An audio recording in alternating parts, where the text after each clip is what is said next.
the solutions that you propose are pretty big government solutions. You're a guy who obviously worked in the private sector, and you ran a charity that was specifically designed for helping people in the sector. Why do you think that stuff is insufficient? Why isn't it that it should just be about private charity, for example? That's been my proposal, is that there needs to be a lot more upswing in private charity, that we need to encourage people to leave some of these dying towns. You seem to suggest that these people should essentially be able to stay in these dying towns and that government should take care of them there.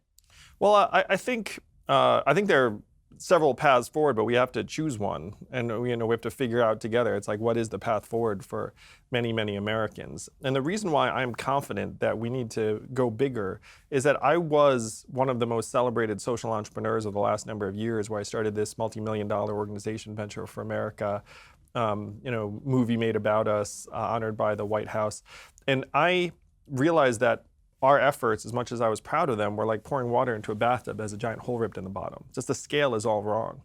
Where if you look at the numbers, we're looking at 3 to 4 times the level of labor force displacement as the first industrial revolution, or the industrial revolution at the turn of the century.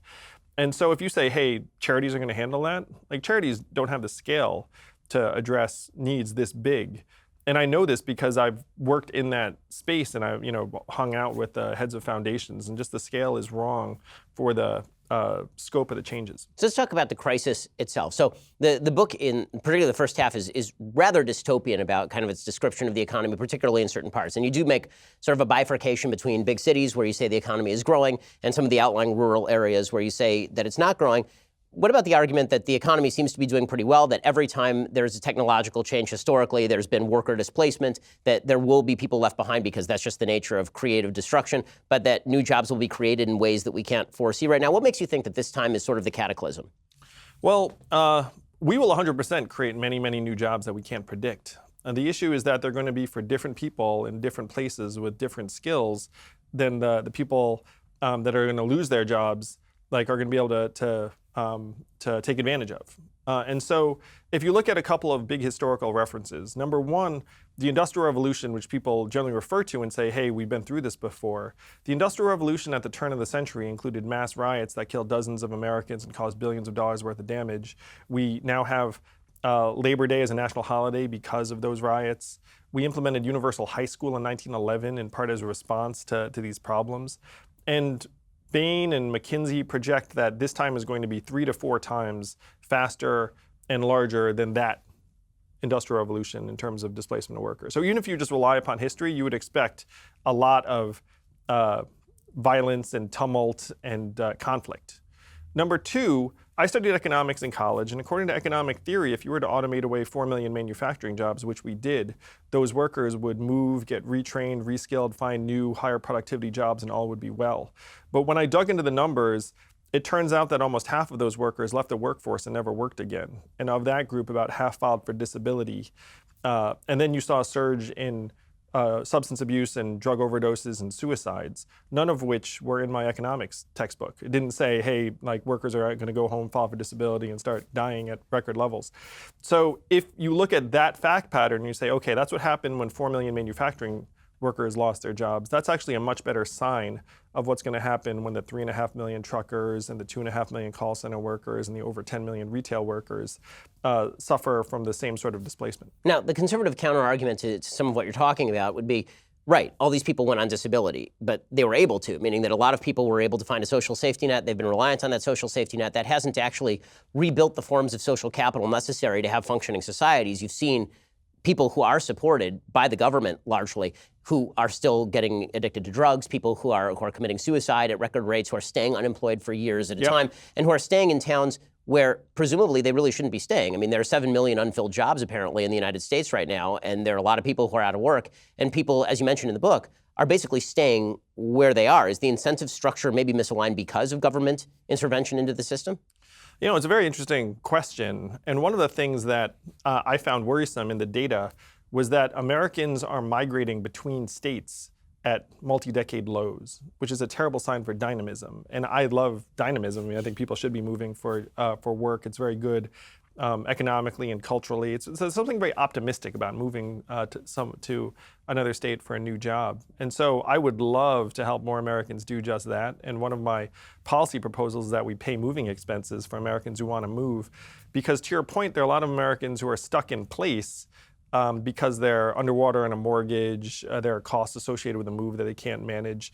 But a lot of them are also in place because they have families. And so it's tough if you're going through a hard time and then you have like the only people that you're close to in your life are living in that same town. And then you're like, hey guys, I'm gonna leave to move to the big city.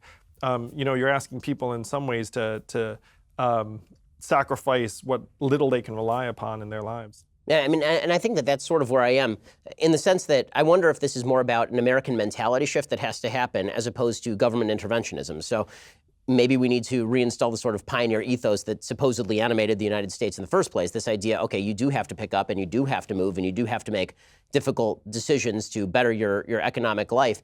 And do you ever worry that the description of the upcoming economic catastrophe is actually disincentivizing people from going out and trying to forge forth? Because I do think that how people think has a major impact on how they decide to embrace the job market. Well, like you say, facts are very stubborn things. And so, like I'm convinced that let's say, for example, 30% of American malls are going to close in the next 4 years, and working in retail is the most common job in America. I mean, those are objective facts. Like Amazon sucking up another $20 billion in commerce every year. And so saying, hey, this is happening, I don't think that necessarily is going to freeze people in place. Like the hope is that we can galvanize energy around folks trying to improve their situations and adopting real solutions. But I couldn't agree with you more that there is a mindset that we would love to have more Americans inhabit. And what I'm going to suggest is that there's something very optimistic and confident about that pioneer ethos that you described, which is like, hey, I'm gonna just like go and we're gonna make it happen. I'm gonna farm, in some undiscovered frontier and like we're gonna create a better life for ourselves. And that is not happening for a lot of Americans. So the question is, how do we get them from where they are now to that point? I want to ask you about your perspective on jobs, because it seems like you have an interesting view of jobs. On the one hand, you say that people obviously need them. They need them for a sense of meaning. On the other hand, you seem to suggest that those jobs aren't forthcoming anytime soon. So do you think that it's the jobs that provide meaning or the check that provides meaning? At one point in your book, for example, you specifically criticize this exact bifurcation. You basically say that there are two completely oppositional ideas, page 182, two completely oppositional ideas that many people seem to hold simultaneously. First, work is vital and the core of human experience. Second, no one will want to work if they don't have to. Well, where do you stand on that? Do you think that work is vital and people are going to work, or do you think that work is not vital and that this hole can sort of be filled by the government paying for it? So I assume that you believe work is vital. I mean, you talk a lot about it in the book, and you're opposing that to the idea that people won't work if they don't have to, but you're acknowledging a lot of people aren't going to work, right? I mean, your basic government proposals involve a lot of paying people, whether they're working or not, obviously. With the goal that we create more work, because I'm very much in the work is vital camp, and that's not just my thinking about it, that's just in the data. Where if you look at what happens to idle men in particular, we spend a lot of time on the computer playing video games and doing other things. We volunteer less than employed men, even though we have more time. Our drinking and substance abuse tends to go up. And over time, there are some antisocial patterns that develop in idle men to a higher degree than women. And so that's just data. And so if you look at that and you say, okay, this actually is pretty consistent with my intuition that work is incredibly important and vital. It provides structure, purpose, fulfillment, meaning, social structures to people every day. And so the question is, how do we create more things like that? Now, to me, the best path to create that is to put economic resources into people's hands in the form of a freedom dividend of $1,000 a month, which would then allow more people to do the sort of work that either they want to do or that their community has a need for. And the goal is to create jobs, and putting $1,000 a month into people's hands would create at least 2 million new jobs, just because the buying power would just go right back into local businesses and communities. Now, all that being said, I do think our definition, our notion of work should evolve. And one example I use is my wife is at home. We were talking about our families. My wife is at home with our 2 young boys, one of whom is autistic. And right now, She works very hard. I mean, she works harder than I do. I'm running for president, and she's working harder. But the market values her work at zero. Society, in some ways, minimizes the value of that work. And so, to me, we should broaden the definitions of work to include being a parent or caregiver, but also arts, creativity, entrepreneurship, journalism, things that we know people, coaching, volunteering, civic engagement, things that we know people want to do more of, but that right now society will systematically either undervalue or not have any monetary value. So I want to ask you about the location of meaning. So I've heard, as I say, I think there's a point where the populist left sort of meets the populist right. And the suggestion is that if we structure the economy in certain ways, that this will provide more jobs, and that the jobs are what are going to provide meaning. But you also suggest that the freedom dividend, while it may create more jobs as sort of an ancillary benefit, there are a lot of people who are not going to be able to work, who are going to be on the freedom dividend, who are going to be receiving UBI. In fact, UBI studies don't show increased employment in virtually any study. At best, they show even employment or declines in employment in the areas in which they are tried. So, and then you sort of suggest that people will be able to find meaning in all the other things you're talking about, volunteering and community and art. But we're not seeing that with disability. So people are dependent on disability. They're not engaging more in art making or learning to play violin or volunteering more. They're engaging more with video games, as you talk about, or drug use, or in some cases, they become suicidal. We're seeing family breakdown with all of that. So what makes you think that the freedom dividend is going to have a different effect on human behavior than, for example, current government welfare systems have? Yes. So 3 things. The first is that money does not somehow convey meaning. The best it can do is maybe provide circumstances that help people find a path towards some work that they find fulfilling. The second thing is that I have a friend whose sister is on disability, and she's afraid to volunteer in her community because she's afraid she'd be noticed as able-bodied and thus lose her benefits. And so this freedom dividend would be unconditional and free and clear, and so that person would be volunteering and would not have any fear that her benefits are going to be taken away. The third thing is that there's something very, very important about conceiving of yourself as either able or disabled. And so if you're literally getting a check for being disabled, your 2 ideas of yourself are, 1, I'm genuinely disabled, and most people do have some kind of genuine ailment, physical or mental, or 2, I'm defrauding our society and I'm actually totally fine. And I'm going to suggest that most people will fall into bucket number 1, that it's like a rare person who's just like, I'm 100% fine, and this disability check I'm getting is just me being completely fabricating some condition. And so if you invert that mentality and you say, hey, you are not disabled, you are fine, you are a citizen of the richest, most advanced country in the history of the world, and you're getting this cash and it's going to be yours no matter what because it's yours and you deserve it, then that would be more constructive in terms of pushing more people into things that they'd feel good about, that society would feel good about, than if we say, hey, there's something wrong with you and we're going to give you this cash in order to survive. So with all of that said, is your proposal for essentially universal basic income, the freedom dividend, do you see that as substituting for the vast agglomeration of welfare state policies we currently have, which was sort of Milton Friedman's proposal, or do you see it as another dividend on top of whatever is being paid? We're already paying tens of thousands of dollars per household in poverty in the United States in welfare. Yes. So my plan, the freedom dividend, would be opt-in. But if you opt in, then you will forego benefits from the existing programs. And so if you are currently receiving more than $1,000 in benefits, then you would look at this and say, hey, I'm not going to do anything and my life is going to be as it is. If you decide to opt in for the freedom dividend, it might be very appealing because it's unconditional, there's no administration, no case manager, it's $1,000 cash, you can do whatever you want, then you forego your current enrollment. And so what you'd see is we would shrink the enrollment in the 126 or so different welfare programs that we have, and then over time those enrollments would go down, which is very much the goal, because the current programs, no one loves them, and they do have many unfortunate incentives attached to them, where if you do better, then you get less, and so many people are underreporting how they're doing, or constructing a world where they are maximizing their benefits. So when we talk about the cost of this thing, and you talk about it in the book, The War on Normal People, you talk about it'll cost maybe $1.3 trillion a year. That would be in addition to current budgeting, presumably. Honestly, that's obviously a lot of spending off the top. But beyond that, it does raise the question as to would this be limited in any way? Because every government program, as Ronald Reagan said, basically has a bill of immortal life. And if it were to start at $1,000 a month, inflation adjusted, how quickly does this become somebody saying, you know what, it really ought to be $3,000 a month because that's a popular pitch. Everybody gets more free money. Where's the logical limit on that? And how do we limit that from just eating the rest of government? Because entitlement programs obviously are running us ragged now. They obviously represent 2/3 of the federal budget. Adding another massive entitlement program on top that doesn't have a limiting principle, how do we limit that so it doesn't become the overarching goal of government and actually put too much of a press on the capitalist system? Yes. So the first thing is I would disagree with the characterization of a dividend as an entitlement program. And there's one state that's had a dividend for 37 years, and that state is Alaska, which is deep red. It was passed by a Republican governor. And he said, look, who'd you rather get the money? The government who's just going to screw it up, or you, the Alaskan people? And the Alaskan said, us. And he said, I thought you'd say that. and then now everyone in Alaska gets between $1,000 and $2,000 a year, no questions asked.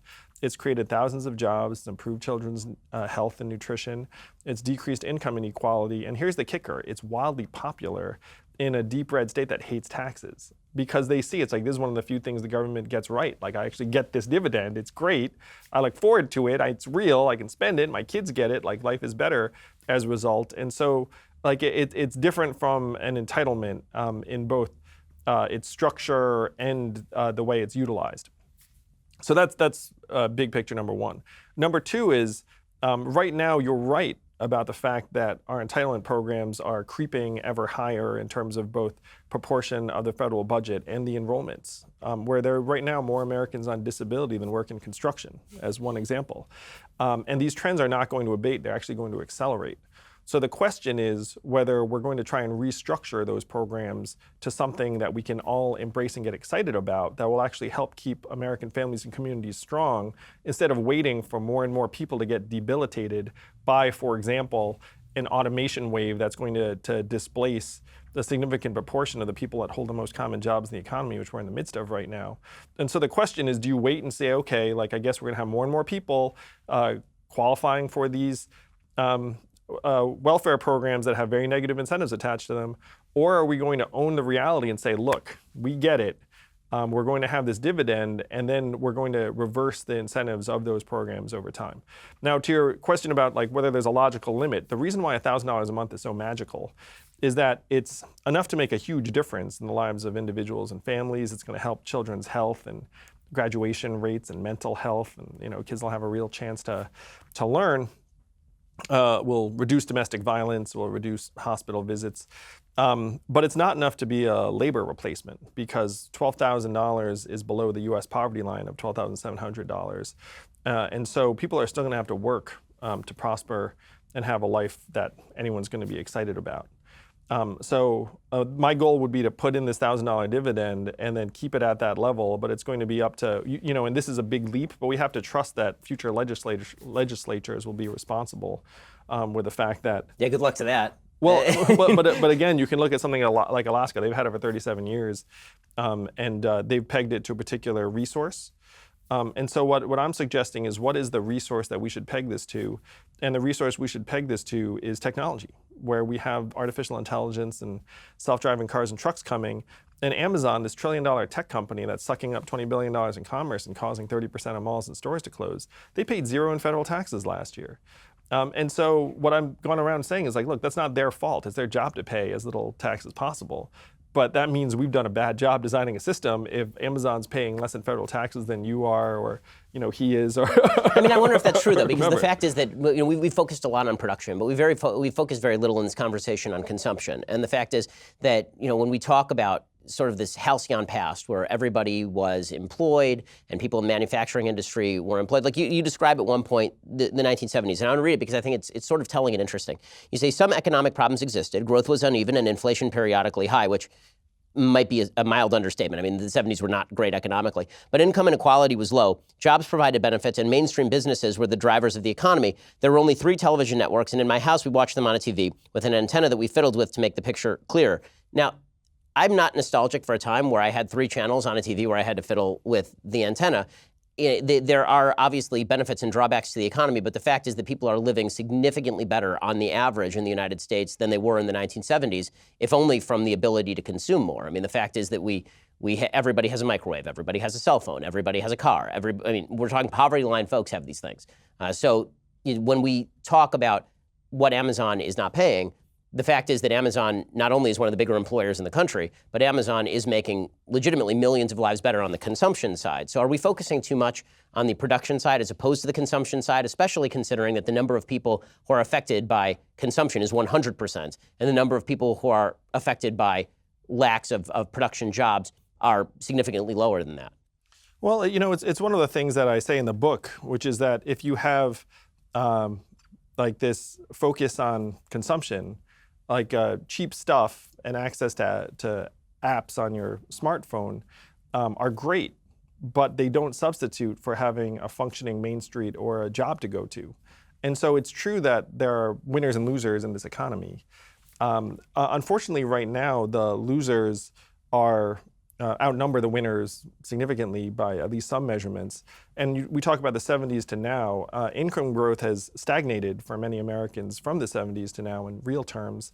And the last 3 years, we've seen this declining life expectancy that's hand in hand with a surge in suicides and drug overdoses, which is a sign that at least some Americans are experiencing the lack of productive opportunity much more sharply than having access to cheap consumer goods can somehow make up for. Well, I think that's obviously true for a subset of the population. It is also true that for 100% of the population, the consumer goods... We get cheap stuff, yeah. Yeah, I mean, it's not just yeah. cheap stuff. I mean, it's pretty fantastic and great stuff. And if the idea of UBI is that raising living standards on a generalized level results in better outcomes in a variety of areas, then one of the ways to do that is to continue to provide that cheap stuff. And so there is a balance here, I would assume. I like cheap stuff.